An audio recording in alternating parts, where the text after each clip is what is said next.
एके साथी सब सदे, सब साधे सब जाए, माली सिंचे मूल को फले फूले आधार।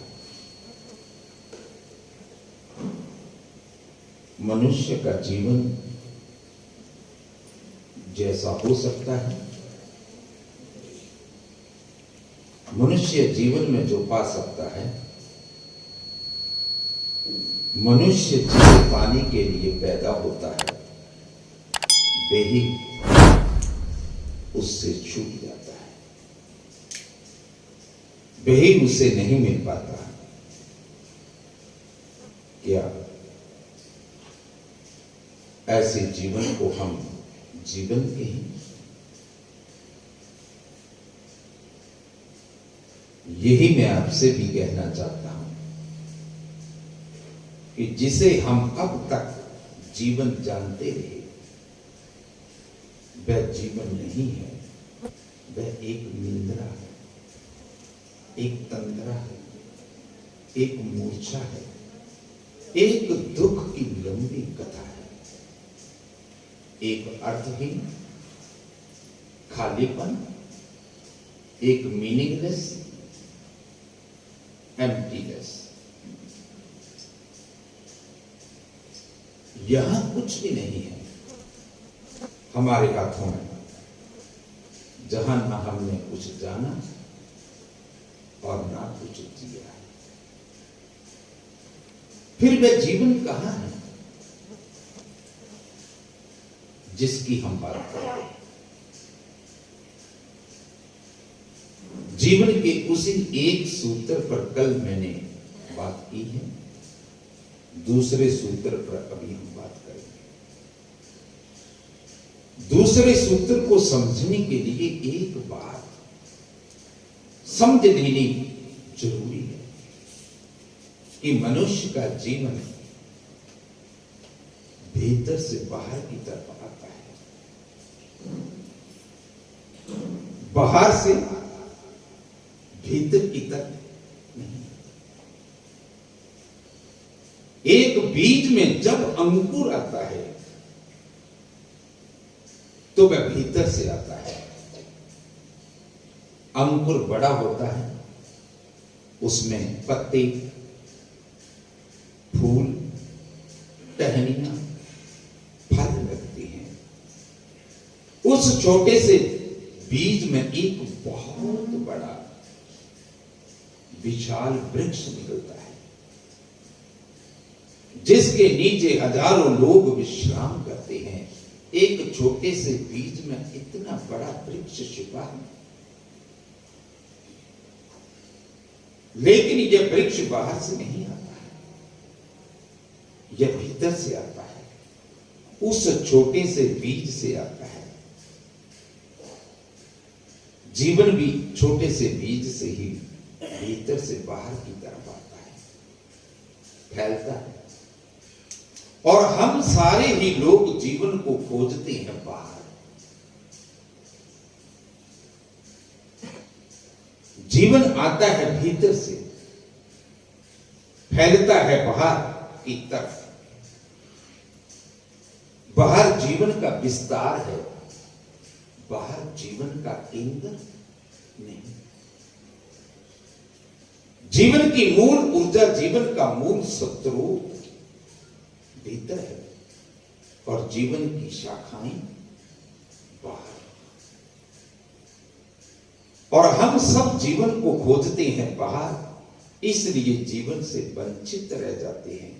जीवन को नहीं जान पाते, पत्तों को जान लेते हैं, पत्तों को पहचान लेते हैं, लेकिन पत्ते पत्ते हैं, जड़ उसमें एक भी नहीं। माइतोसोतुंग ने अपने एक बचपन की एक छोटी सी घटना का उल्लेख किया जो मुझे बहुत प्रिय है। मात्सोतुंग कहता है, उसने अपनी बचपन की डायरी में एक उल्लेख किया, एक कहानी को लिखा। वो लिखता है कि मेरी मां का एक बगीचा था, उस बगीचे में ऐसे सुंदर फूल खिलते थे कि दूर दूर से लोग उन्हें देखने आते थे। एक बार मेरी बूढ़ी मां बीमार पड़ गई।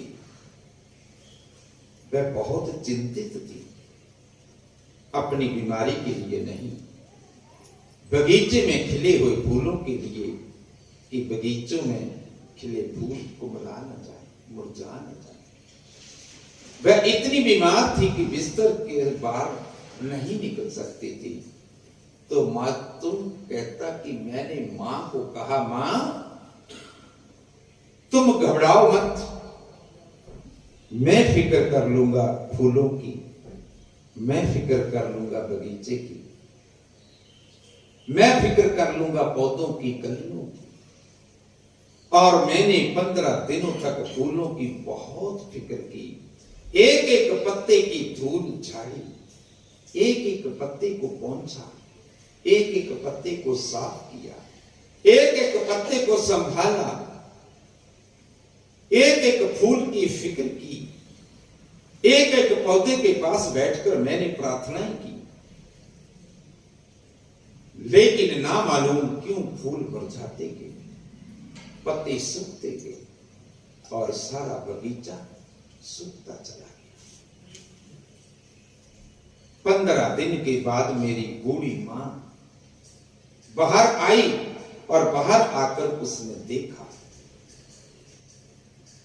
कि उसकी सारी बगिया उजड़ गई, वृक्ष बेहोश पड़े हैं, गिरे पड़े हैं, फूल कुमला गए, कलियां कलियां ही रह गई, फूल न बन सके।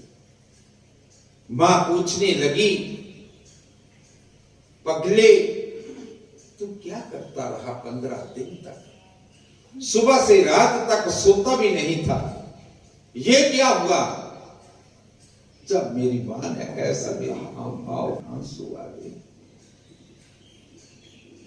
मैंने कहा, मां मैंने बहुत फिक्र की,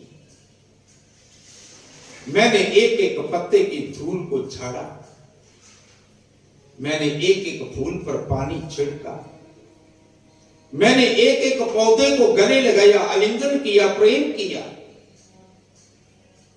मैंने एक एक फूल के पास बैठकर प्रार्थना की। लेकिन ना मालूम कैसे पागल पौधे सब कुमला गए, सब सूख गए। मां कहता, यूं तो मेरी मां की आंखों में आंसू थे, लेकिन बगिया को देखकर, लेकिन मेरी हालात को देखकर मेरी मां हंसने लगी और कहने लगी, पगले फूलों के प्राण फूलों में नहीं होते, उनके प्राण तो उनकी जड़ों में होते हैं, जो दिखाई नहीं पड़ती, और वो जमीन के नीचे फूलों को नहीं देना पड़ता, पानी तो जड़ को देना पड़ता है। फिक्र पत्तों की नहीं, जड़ों की करनी पड़ती है। पत्तों की लाख फिक्र करे कोई, जड़ें कुमला जाएंगी और पत्ते भी सूख जाएंगे। और जड़ों की थोड़ी सी भी कोई फिक्र कर ले और पत्तों की, फूलों की कोई भी फिक्र ना करे, तो भी पत्ते फलते रहेंगे, फूल खिलते रहेंगे, सुगंध बिखरती रहेगी। मां कहता, मैंने पूछा, मां लेकिन जड़ कहां है? वह तो दिखाई नहीं पड़ती। ध्यान देना, हम सब भी यही पूछते हैं, जीवन कहां है?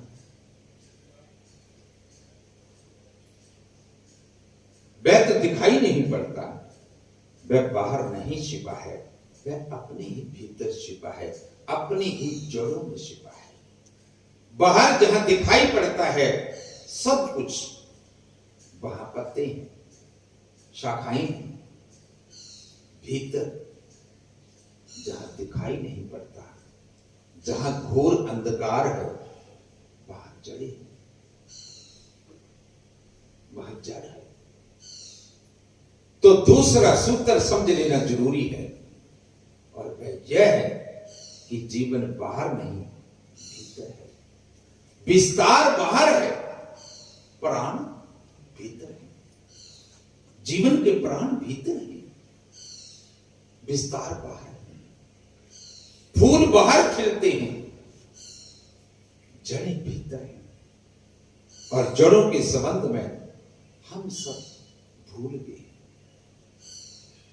इन जड़ों के संबंध में हम सब ने बाहर के फूलों की ही पूजा की, पत्तों की पूजा की, टहनियों की पूजा की।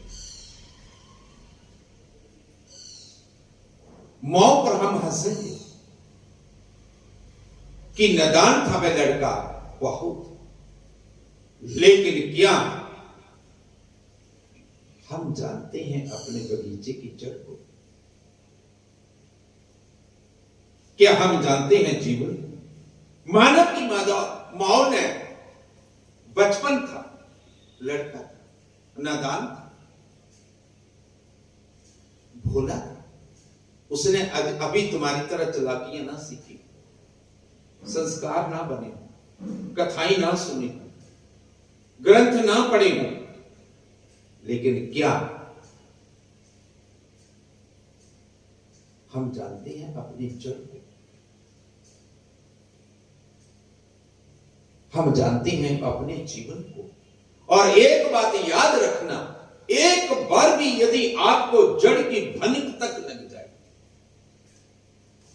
एक बार, फिर तुम जड़ से दूर कभी नहीं जा सकते। और ये जीवन बाहर फलता रहेगा, फूलता रहेगा। आदमी कुमला गया है क्योंकि व्यवहार संभालता रहा। क्यों कुमलाया? आज जीवन बड़ा नीरस हो गया, जीवन बड़ा डन हो गया, जीवन बड़ा रैश हो गया। किसको पूछो बस कलयुग का प्रभाव, कलयुग कलयुग कलयुग तो सिर्फ मशीनी युग को कहते हैं। कलयुग का मतलब कल पुर्जे, कलयुग का मतलब कल मशीन। कलयुग का मतलब क्या? कलयुग का इतना ही मतलब है कि हम सो गए हैं, निंद्रा है, तंद्रा है। कलीसियानो जो सो रहा हो कलयुग में, जिसने नींद को झाड़ दिया, जिसने नींद को झाड़ दी वह द्वापर। जो बिस्तरे से उठ खड़ा हुआ वो त्रेता। और जो चल पड़ा, जिसको शास्त्र कहते हैं चरे व्यक्ति, चरे व्यक्ति, चरे व्यक्ति, चलते रहो, वो स्वर्ण युग, विहानी युग, वो सत्य युग। कलयुग, कलयुग का मतलब भक्ति के लिए प्राइम टाइम है। भक्ति के लिए ये युग का प्राइम टाइम है, जिसको कहते एक घड़ी आध घड़ी आध में पुनियाद, तुलसी संगत साध की काटे कोटि उपाय। एक घड़ी 24 मिनट की, एक घड़ी आध घड़ी 12 मिनट की, पुनियाद 6 मिनट की। ये तो भक्ति के लिए प्राइम टाइम है। बस जरा सा पता होना चाहिए, बस उस जड़ का कोई आपको वहां पहुंचा दे, हिला दे, कोई तुम्ही से मिला दे।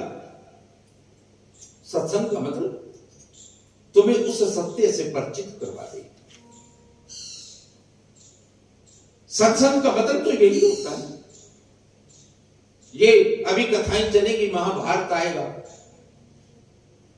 अभी महाभारत करना तुम्हें, वो तो हो चुका। जो ज्ञान कृष्ण ने गीता में दिया अर्जुन को, वो तब के लिए था, अब के लिए तो नहीं। कोरोना तो अब आया, तो दवाई भी अभी खोजनी पड़ेगी ना।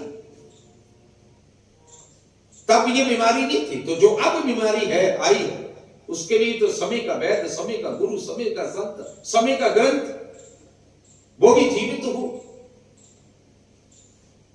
सूर्य उगा पड़ा है और हम उसकी तस्वीरों को लेकर बैठे हैं, आरती कर रहे, पूजा कर रहे।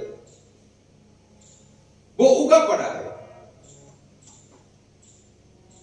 लेकिन नींद में है, तंद्रा में है, मूर्छा में है। बस कोई तुम्हें जगा दे,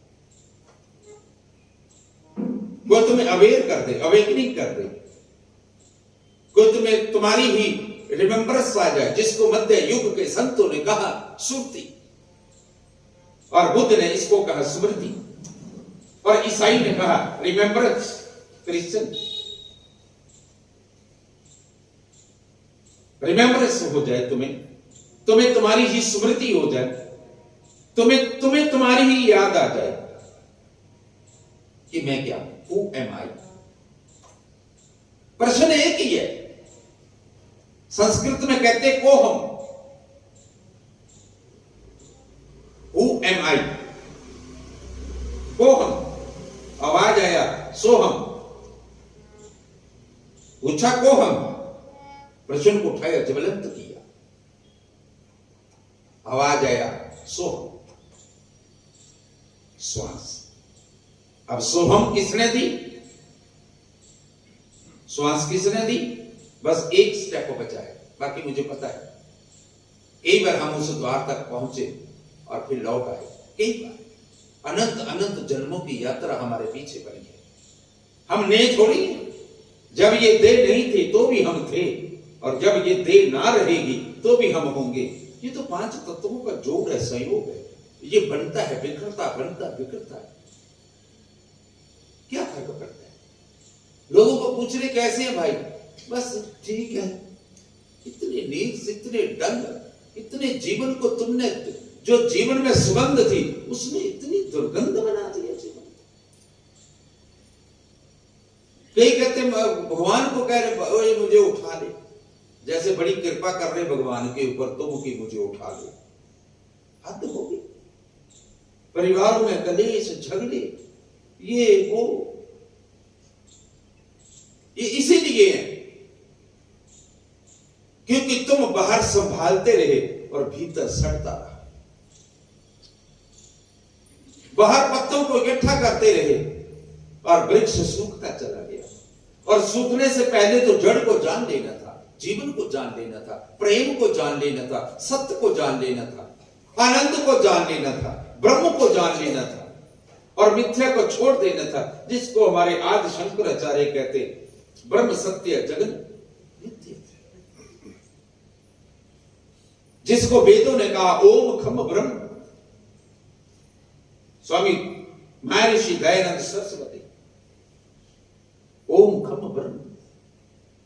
आदमी बाहर संभालता रहा, और ध्यान रहे भौतिकवादी तो बाहर संभाले गए।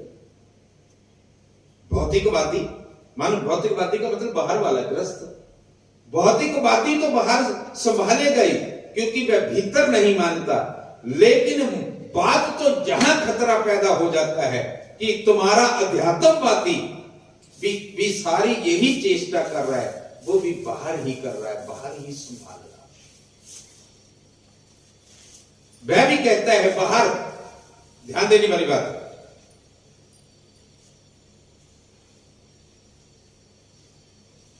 माना कि भौतिकवादी आदमी तो बाहर संभालेगा क्योंकि वो बाहर को इकट्ठा करता है, बाहर को संभालता है। लेकिन अध्यात्मवादी आदमी भी बाहर ही संभाल रहा है। वो भी कह रहा है ब्रह्मचर्य साधो, अहिंसा साधो, सत्य साधो। वह भी गुणों को साधने की कोशिश करता रहा। वह भी किसको साध रहा है? गुणों को। और तीनों गुण क्या है? सत्व, रजस और तमस, इलेक्ट्रॉन, न्यूट्रॉन एंड पॉजिट्रॉन, जिसको कबीर साहब कहते तीनों गुणों की भक्ति में फूल पड़ा संसार। कहे कबीर निज नाम बिना कैसे उतरे। हद होगी तुम्हारी। फिर ये कथाएं, ये सत्संग है किस लिए? वो बस it has a large story behind it, telling stories. वो पढ़ लो तुम खुद। गीता प्रेस की गोरखपुर की ये ग्रंथ जितने भी हैं 150 रुपए में आता है, घर पढ़ लो। इतना टाइम खर्च किया फिर संत को बुलाने का, ये जीवन को ही नहीं जाना, उस पर चोट ही नहीं की, असल जगह पर चोट ही नहीं की, तो ये तो तुम घर ही पढ़ लो। ये मुझे किस लिए बुलाया? इसलिए